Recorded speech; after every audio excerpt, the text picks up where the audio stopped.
বাঙালির জাতীয় ইতিহাসের শ্রেষ্ঠতম অধ্যায় ৭১-এর মুক্তিযুদ্ধ। এই মুক্তিযুদ্ধের মধ্য দিয়ে জন্মলাভ করে আজকের স্বাধীন সার্বভৌম বাংলাদেশ। ১৯৭১ সালের মহান মুক্তিযুদ্ধে একটি জমিদার বাড়ি আশ্রয় দিয়েছিল মুক্তিযোদ্ধাদের, কিন্তু স্বাধীনতার ৫১ বছর পর সেই জমিদার বাড়িটি এখন ধ্বংসস্তূপে পরিণত হয়েছে। দীর্ঘদিন পরিত্যক্ত থাকায় বাড়ির দেয়ালে বেড়ে উঠেছে বৃক্ষ আর তৃণলতা। তবুও যেন মুক্তিযুদ্ধের সাক্ষ্য দিচ্ছে বাড়িটি। বলছি দিনাজপুরের ঘুঘুডাঙ্গা জমিদার বাড়ির কথা। তবে বর্তমানে জমিদারের প্রজন্ম থাকলেও বাড়িটিতে নেই সেই জমিদারি জৌলুস। ১৯৭১ সালে ১৩ এপ্রিলের সন্ধ্যায় পাকিস্তানি সেনারা আবার দিনাজপুর শহর দখল করে নেয় এবং সেই সময় লোক শত শত হাজার হাজার লোক পালিয়ে যেতে শুরু করে। এরই এক পর্যায়ে ঘুঘুডাঙ্গা জমিদার বাড়ি যেখানে ঘুঘুডাঙ্গায়, সেখানে গিয়ে অনেকে আশ্রয় নেয় এবং মুক্তি সেনাদের একটি গ্রুপও ঘুঘুডাঙ্গা জমিদার বাড়িতে আশ্রয় নেয়। এই মুক্তিযোদ্ধাদের মধ্যে ছিলেন মূলত ইপিআর বাহিনীর সদস্যরা, পুলিশ, তারাই সেখানে আশ্রয় নেয় একটি গ্রুপ এবং তাদের সাথে কিছু সাধারণ জনগোষ্ঠী যারা মুক্তিযুদ্ধে প্রতিরোধ করে যাচ্ছিল পাকিস্তানি হানাদার বাহিনীকে, তাদের কেউ সেখানে অংশ নেয়। ২০০ জনের মতো মুক্তি সেনাকে সেই সময় জমিদার পরিবারের লোকেরা তারা খাওয়া দাওয়া দিয়ে এবং আশ্রয় দিয়ে সহযোগিতা করেছিল। আমি এই জমিদারের বাড়িতে কাজ করতে চাই। জমিদারের নাম হচ্ছে সিরাজউদ্দিন আহমদ চৌধুরী। সিরাজউদ্দিন আহমদ চৌধুরী মারা যাওয়ার পর মঈনুদ্দিন আহমদ চৌধুরী ছিল। তখন এখানে পুলিশ ক্যাম্প করলো স্কুলের মাঠে ক্যাম্প করার পর গোলাগুলি করলো। আমরা এখান থেকে সরে গেলাম। সরে যাওয়ার পর তখন খান আসিফি গোলাগুলি করলো, বুঝছেন? গোলাগুলি করে আমরা ভারতে চলে গেছি। স্বাধীন হয়ে আসি, দেখি যে বাড়িঘর সব ভাঙি চলে শেষ করে দিয়েছে। দিনাজপুর সদর উপজেলার আউলিয়াপুর অবস্থান ঘুঘুডাঙ্গা গ্রামের কোল ঘেঁষে বয়ে গেছে পূর্ণভবা নদী। নদীর পাশেই অবস্থান জমিদার বাড়িটির। এলাকাবাসী জানান, এই গ্রামে প্রথমে ঘাঁটি বাঁধে মুক্তিসেনার দল। পরে সেই খবর পাক বাহিনী জানতে পারায় ঘুঘুডাঙ্গা গ্রাম পরিণত হয় ধ্বংসস্তূপে। খানখানারা আসার আগে বাঙালি ফৌজ আমাদের এখানে আসলো। আসার পরে চৌধুরীরা সব হতাশ খাই, রাত্রে আমরা সবাই পালাই গেলাম। চৌধুরীরা সব খানখানারা এখানে ক্যাম্প করলো, ওদের ভতে পালাই গেলাম। তারপরে দেখি খানখানারা বাড়িঘরে আগুন ধরে দিচ্ছে। তারপর ওদের মাল যান যা আসলো, ধান টান সব চুরি হয়ে গেল, লুটপাট হয়ে গেল।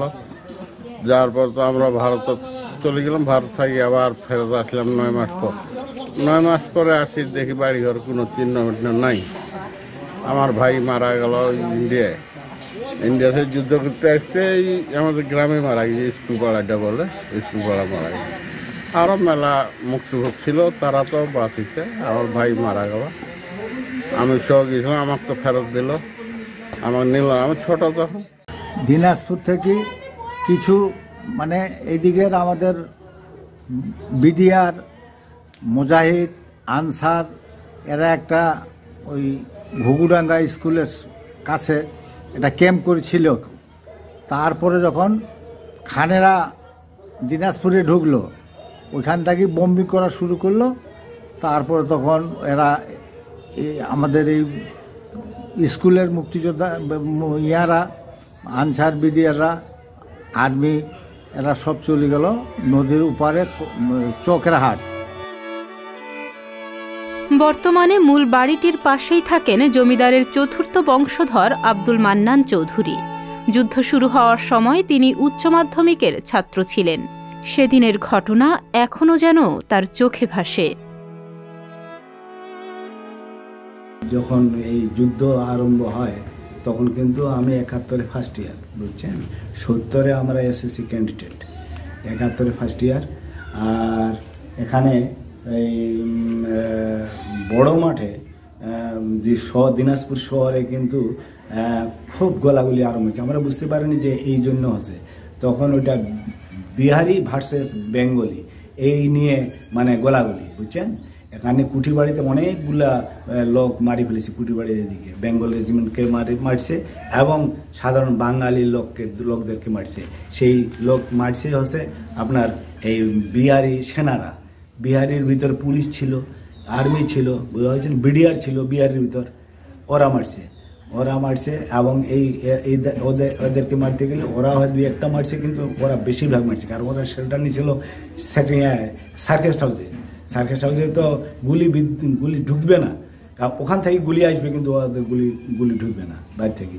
যাই হোক, ওখানে যখন আমরা দেখতে গেছি ওই মাঠে, তখন দেখেছি যে বিভৎস চেহারা মাঠের, এখানে লাশ পড়ে আছে, ওখানে লাশ পড়ে আছে, মানে দেখে আতঙ্ক লাগছে। তো আমরা ব্যাক করলাম, আমরা আর ওখানে থাকলাম না। নিজেকে খারাপ লাগলো যে কি ব্যাপার, কে কাকে মারে মানে বলা যায় না। তখন ভয়ে এবং আতঙ্কে আমরা চলে আসলাম। আসার পর তো 2-1 দিন পর কিন্তু হঠাৎ করে আমাদের এখানে গাড়ি আসতেছে, সাজোয়া গাড়ি, দেখতেছি আর্মির গাড়ি তো জানি আমি, কালার সবুজ চকলেটের মতো, এগুলো তো জানি আমরা। তখন তো দেখছি আর্মির গাড়ি, 15-16টা আর্মির গাড়ি। তখন স্কুলের মাঠে কিছু নামলো আর আমাদের ঘুঘুডাঙ্গা চৌধুরীর বাড়িতে ঢুকলো। এই গেট দিয়ে ঢুকলো, এই প্রধান গেট দিয়ে ঢুকলো, ঢুকে স্টেটের কাছারির সামনে এখানে আসি ট্যান্ট করার পর তখন তো এখানে থাকলো।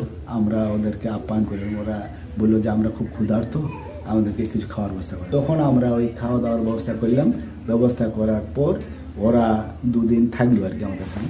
তারপরে বললো যে আমরা কিন্তু এখান থেকে সরে যাব, কারণ আমাদের ইনফরমেশন পাইছে খানরা, অতএব এই গোলাগুলি আরম্ভ হবে। আমরা সরে যাওয়ার পর আমরা ইনফরমেশন পাইছে, কিন্তু গোলাগুলি অচিরেই আরম্ভ হবে। আমরা চলে যাচ্ছি, কিন্তু আমাদের সঙ্গে সঙ্গে আপনারা চলে যান, না হলে তো আপনার বিপদে পড়ে যাবেন। হ্যাঁ, কথার কথা, ওরা চলে গেলো আর ওদের কথা মোতাবেক আমরা কিন্তু আর থাকলাম না। একদম ব্যাগেজ যে যা পাইছি উপস্থিত, কাপড় চোপড়, টাকা পয়সা, দলিল দস্তাবেজ একের সঙ্গে, কিন্তু কোনো ফার্নিচার বা কোনো আসবাবপত্র নিয়ে যেতে পারিনি, বুঝছেন। এই হিসাবে আমরা চলে গেছি। তারপরে একেবারে চলে গেছি ভারত, স্বাধীনের পর ছাড়া আমরা আসিনি।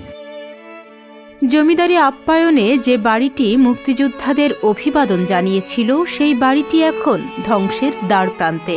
বিলুপ্তির পথযাত্রায় সংস্কারের দাবি যুদ্ধ পরবর্তী নতুন প্রজন্মের।